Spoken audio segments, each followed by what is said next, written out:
السلام عليكم ورحمة الله وبركاته.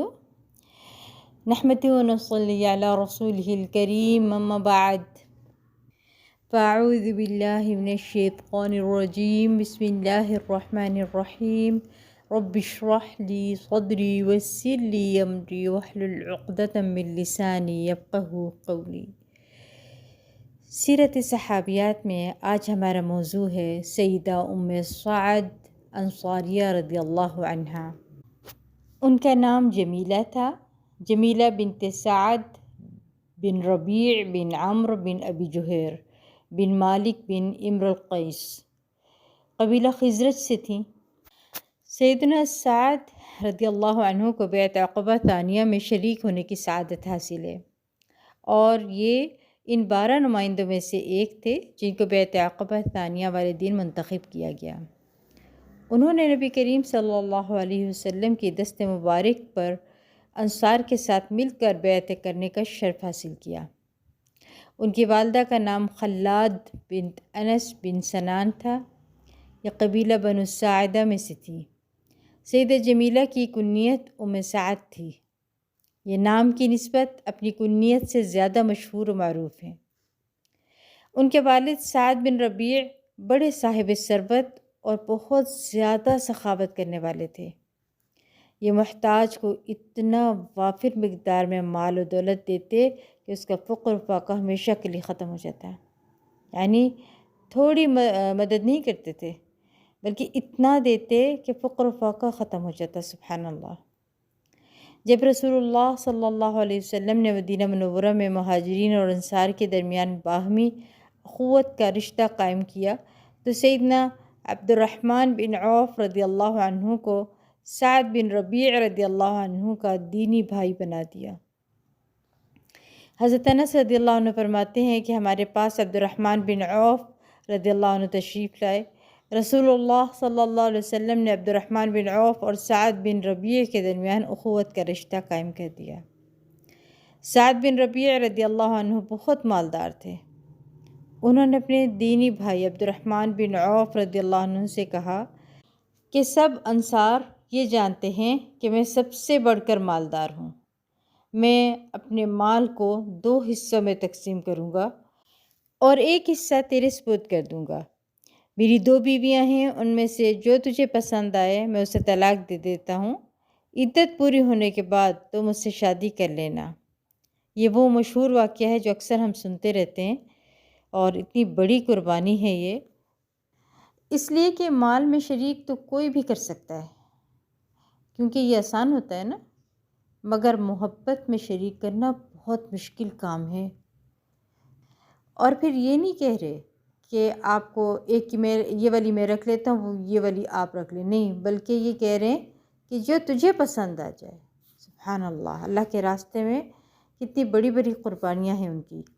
اور پھر آپ دیکھیں حضرت عبد الرحمن بن عوف بھی ایسے نہیں تھے کہ وہ کہیں کہ ہم تو آئے تھے اللہ کے لیے مگر یہاں تو موج ہو گئی، ہمیں زمین مل گئی، اب آرام سے بیٹھ کر زندگی گزارتے ہیں۔ نہیں، انہوں نے یہ نہیں کیا، بلکہ سیدنا عبد الرحمن بن عوف رضی اللہ عنہ نے کہا اللہ تجھے اور تیرے خاندان کو برکت سے نوازے۔ سیدنا عبد الرحمن بن عوف رضی اللہ عنہ مہاجرین میں سے سب سے زیادہ مالدار تھے، لیکن وہ اپنا سارا مال و دولت مکہ معظمہ میں چھوڑ آئے تھے۔ وہ اللہ تعالیٰ اور اس کے رسول صلی اللہ علیہ وسلم کی محبت میں اپنے ساتھیوں کے ساتھ ہجرت کر کے مدینہ منورہ آ گئے تھے۔ وہ کسی پر بوجھ بننا پسند نہیں کرتے تھے۔ یہی وجہ ہے کہ انہوں نے سیدنا سعد بن ربیع رضی اللہ عنہ کی فیاضانہ پیشکش کا جواب دیتے ہوئے کہا بارک اللہ لک فی اہلک و مالک دلونی علی السوق۔ اللہ تجھے تیرے اہل اور مال میں برکت سے نوازے، مجھے بازار کا راستہ دکھاؤ۔ اور کہا کہ آپ مجھے منڈی کا پتہ بتا دیں، میرا تجارت میں تجربہ ہے، میں اپنی روزی اپنے ہاتھ سے کمانا زیادہ پسند کرتا ہوں۔ حضرت سعد کو دینے والا کون تھا؟ اللہ۔ رازق اللہ ہے نا۔ ان کو یقین تھا کہ جس نے ان کو دیا ہے وہ مجھے بھی دے گا، اس لیے کسی بندے سے امید نہ رکھیں بلکہ اللہ سے امید رکھیں جو پوری بھی ہو جاتی ہے، اور پھر بندہ بہت سکون میں اور خوشی میں رہتا ہے، اور جو بندوں سے امید رکھتا ہے نا تو وہ ہمیشہ مایوس ہی ہوتا ہے۔ عبد الرحمن بن عوف رضی اللہ عنہ ایک تاجر شخص تھے۔ انہیں خرید و فروخت میں بڑی مہارت حاصل تھی۔ جب وہ منڈی میں داخل ہوئے اور خرید و فروخت کی تو اس میں خاطر خواہ نفع ہوا۔ حدیث کا راوی اس داستان کو کچھ اس انداز سے بیان کرتا ہے کہ وہ بازار گئے، تجارت شروع کی، تجارت میں انہیں خاطر خواہ نفع ہوا۔ تھوڑے عرصے کے بعد رسول اللہ صلی اللہ علیہ وسلم نے سیدنا عبد الرحمن بن عوف رضی اللہ عنہ کو دیکھا کہ انہوں نے دیدہ زیب لباس زیبتن کیا ہوا تھا۔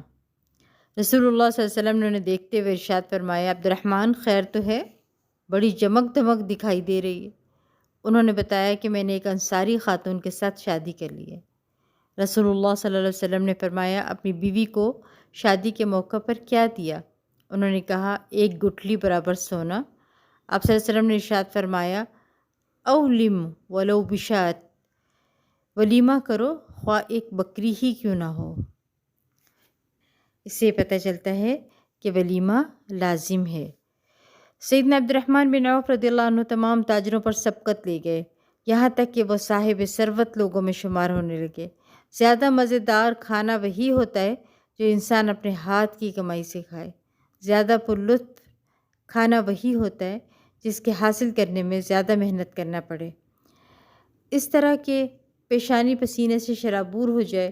کھانے میں زیادہ لذت اسی صورت میں پیدا ہو سکتی ہے کہ محنت کرنے والے اس کے حصول میں خون پسینہ ایک کر دیں۔ سیدنا عبد الرحمن بن عوف رضی اللہ عنہ نے اپنی طرف سے احتیاط کا اظہار کرتے ہوئے کہا کہ میں اپنے ہاتھ کی کمائی سے کھاؤں گا۔ دو دینی بھائیوں یعنی سیدنا سعد بن ربیع اور سیدنا عبد الرحمن بن عوف رضی اللہ عنہ نے جو خودداری کا انداز اپنایا، اسے دیکھ کر رسول اللہ صلی اللہ علیہ وسلم بڑے خوش ہوئے۔ تاریخ اس قسم کی مثال پیش کرنے سے قاصر ہے۔ غزوہ احد میں حضرت سعد شہید ہو گئے۔ اس واقعے تقریباً سب جانتے ہیں، لہٰذا اب آگے صفحہ نمبر 210 کی آخری لائن سے دیکھیں، وہاں سے شروع کرتے ہیں۔ یحییٰ بن سعید فرماتے ہیں کہ جنگ احد کے دوران میں رسول اللہ صلی اللہ علیہ وسلم نے فرمایا، من یأتینی بخبر سعد بن الربیع الانصاری، میرے پاس سعد بن ربیع انصاری کی خبر کون لائے گا؟ آپ دیکھیں سبحان اللہ، اس سے کیا پتہ چلتا ہے؟ دیکھیں، جنگ کا موقع ہے اور دانت شہید ہو چکا تھا۔ نیزے کے حصے آپ صلی اللہ علیہ وسلم کی گال میں چپ چکے تھے، مگر پھر سب کی فکر ہے، سب کا خیال ہے، ایک ایک کا پوچھ رہے تھے۔ یعنی جو لیڈر ہوتا ہے نا، اس کا حق ہے کہ اپنی رعایا کا خیال رکھے کہ فلاں کہاں ہے۔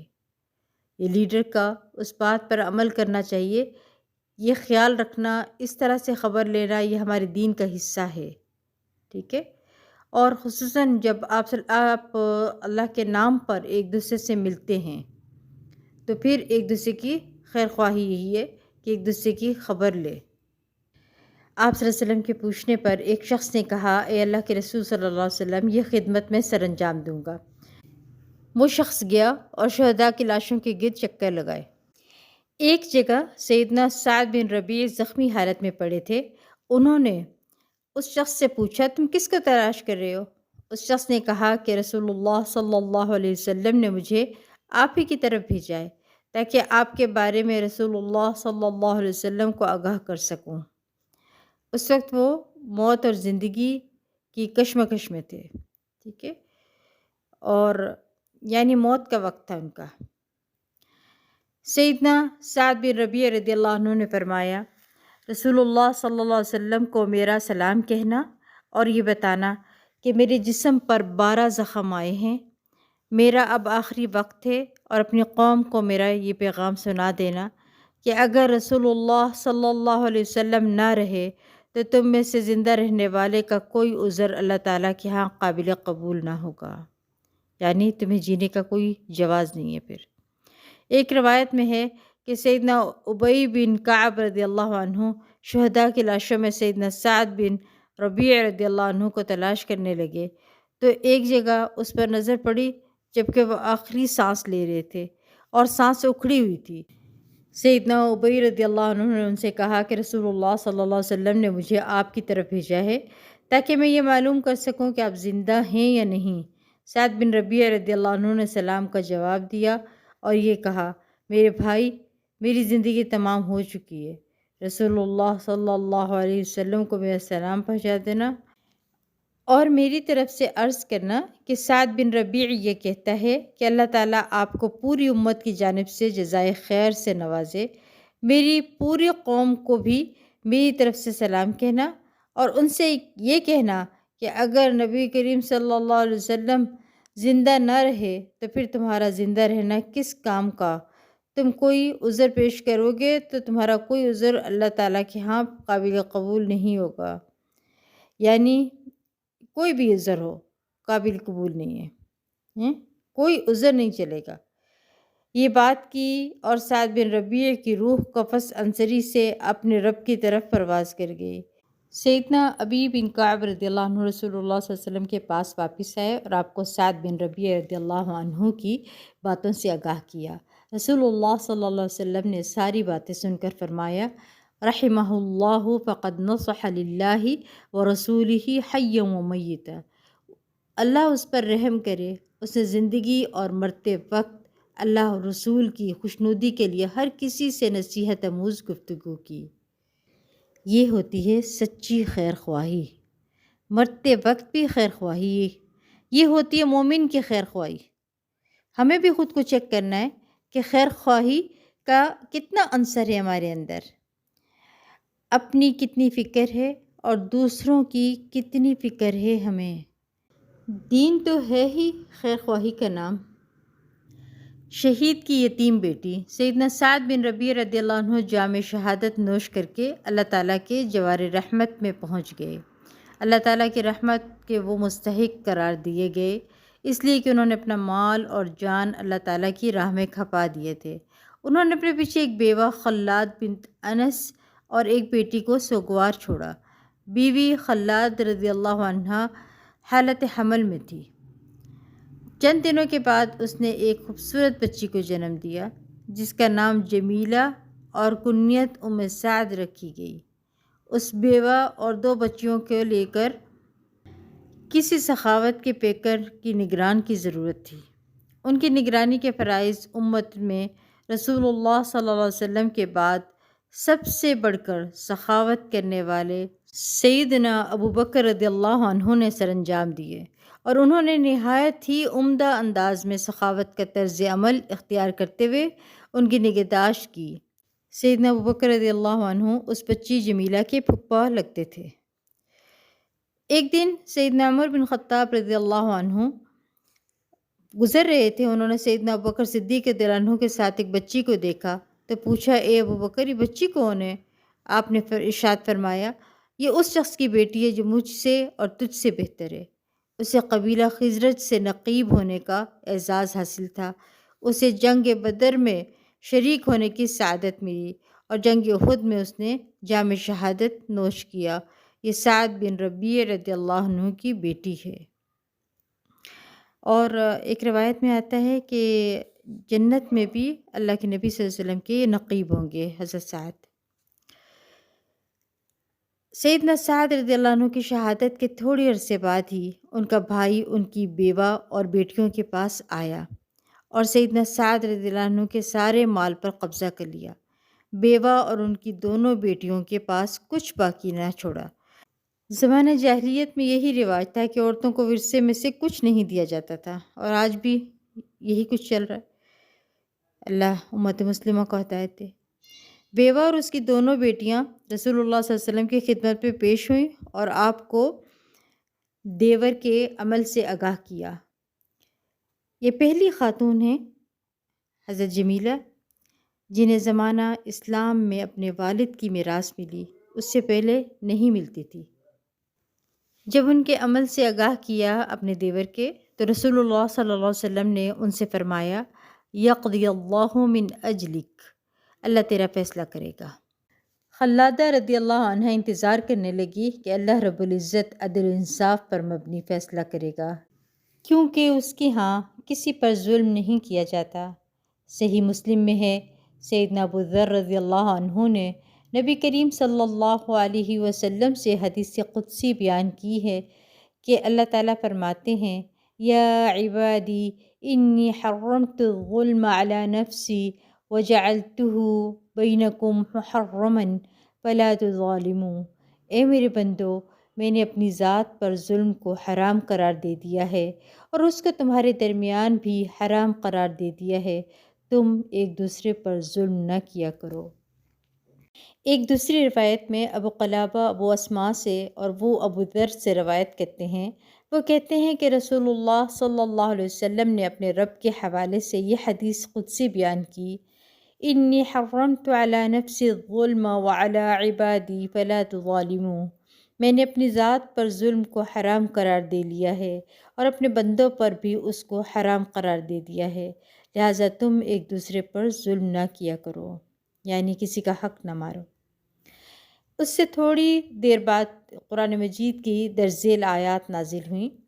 ارشاد باری تعالیٰ ہے، للرجال نصیب مما ترک الوالدان والاقربون وللنساء نصیب مما ترک الوالدان والاقربون مما قل منه او کثر نصیبا مفروضا وَإِذَا حَضَرَ الْقِسْمَةَ أُولُو الْقُرْبَى وَالْيَتَامَى وَالْمَسَاكِينُ فَارْزُقُوهُم مِّنْهُ وَقُولُوا لَهُمْ قَوْلًا مَّعْرُوفًا وَلْيَخْشَ الَّذِينَ لَوْ تَرَكُوا مِنْ خَلْفِهِمْ ذُرِّيَّةً ضِعَافًا خَافُوا عَلَيْهِمْ فَلْيَتَّقُوا اللَّهَ وَلْيَقُولُوا قَوْلًا سَدِيدًا إِنَّ الَّذِينَ يَأْكُلُونَ أَمْوَالَ الْيَتَامَى ظُلْمًا إِنَّمَا يَأْكُلُونَ فِي بُطُونِهِمْ نَارًا وَسَيَصْلَوْنَ سَعِيرًا يُوصِيكُمُ اللَّهُ فِي أَوْلَادِكُمْ لِلذَّكَرِ مِثْلُ